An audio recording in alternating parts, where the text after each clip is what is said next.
The day I divorced Tesla. How Elon Musk forced me to trade my dream car for a Chinese rival, and what it reveals about the EV civil war. The moment I handed over my Tesla key felt like breaking up with a brilliant but toxic partner. I loved the car, but I couldn't stomach the man behind the wheel anymore. What happens when the world's most iconic electric vehicle becomes inseparable from its increasingly polarizing CEO? My journey from Tesla loyalist to BYD convert exposes the fault lines ripping through the EV revolution and the painful compromises awaiting those caught in the crossfire. As a radiologist living in Denmark's windswept north, I bought into Tesla's vision with near religious fervor. My 2022 Model 3 wasn't just transportation, it was membership in an elite tech-forward tribe. My children raised on Musk's Mars colonization dreams pleaded for it. The instant torque, the minimalist cockpit, the over-the-air updates, it felt like driving the future. For 3 years, I evangelized to skeptical Scandinavians about autopilot and Sentry mode. Then came the betrayal. First, the brutal price cuts vaporized my car's value overnight. Then, Musk's descent into political theater, culminating in his alliance with the Trump administration, turned my driveway into a battleground. Colleagues raised eyebrows at conferences. Neighbors made loaded comments about supporting that man. The car's once gleaming badge became a scarlet letter. Tesla's greatest strength, Musk's cult of personality, had become its fatal flaw. When the CEO is the brand, rebellion means abandoning the product you love. Enter BYD. The anti-Tesla swapping my Model 3 for the BYD Celion 7 Excellence wasn't just pragmatic, it felt like ideological asylum. Where Tesla radiates Silicon Valley disruptor energy, BYD whispers Confucian pragmatism. The contrast slapped me the moment I touched the door handle.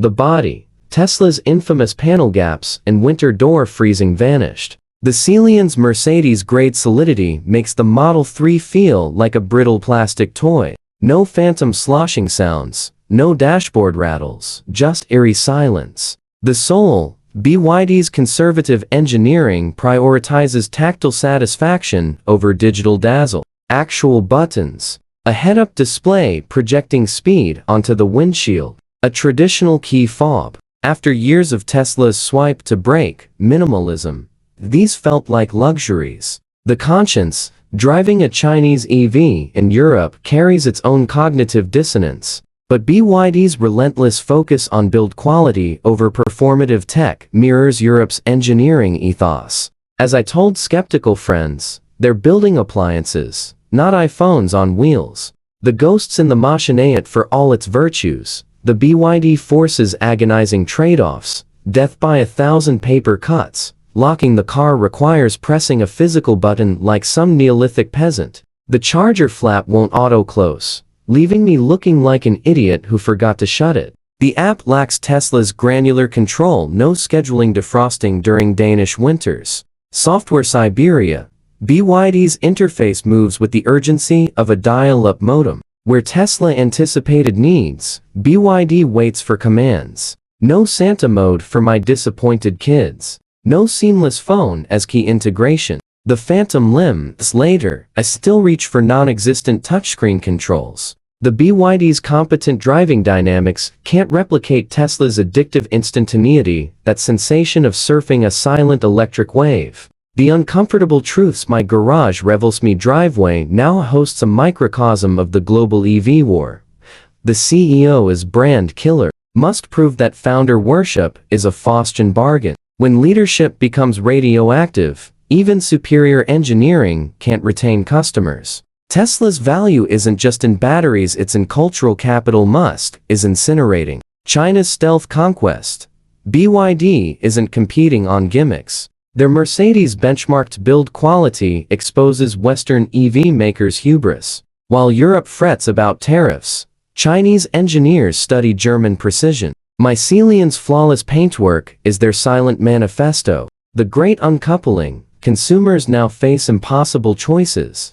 Integrity versus innovation. Ethics versus experience. My story proves even doctors earning 6 figures struggle with this calculus. When politics parks itself in your garage, there are no perfect choices, only compromises. The bitter aftertaste. Oh, I regret leaving Tesla? Absolutely not. Driving shouldn't require moral gymnastics. But watching my beloved Model 3 drive away felt like attending a funeral for what could have been. Tesla's tragedy isn't failing to build great cars, it's building transcendent cars while shackling them to a leader determined to alienate his own believers. The Celian 7 is everything Tesla isn't: disciplined, polished, politically neutral. Yet on frozen mornings, when I scrape ice like some 20th century peasant, I glimpse the void left by Tesla's abandoned genius.